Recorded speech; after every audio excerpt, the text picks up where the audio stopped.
కడప జిల్లా దేవుని కడప శ్రీ లక్ష్మీ వెంకటేశ్వర స్వామివారి ఆలయంలో మే 21 నుండి 23వ తేదీ వరకు తెప్పోత్సవాలు జరగనున్నాయి.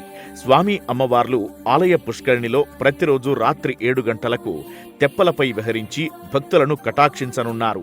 ఇందులో భాగంగా మే 21న శ్రీకృష్ణ సమేత గోదాదేవి 3 చుట్లు, మే 22న శ్రీదేవి భూదేవి సమేత శ్రీ వెంకటేశ్వర స్వామివారు 5 చుట్లు, మే 23న శ్రీదేవి భూదేవి సమేత శ్రీ వెంకటేశ్వర స్వామివారు 7 చుట్లు తెప్పలపై తిరిగి కనువిందు చేయనున్నారు.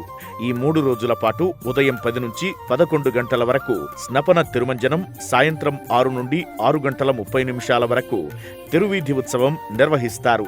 ఈ సందర్భంగా హిందూ ధర్మ ప్రచార పరిషత్, దాస సాహిత్య ప్రాజెక్టు ఆధ్వర్యంలో ఆధ్యాత్మిక సాంస్కృతిక కార్యక్రమాలు నిర్వహిస్తారు.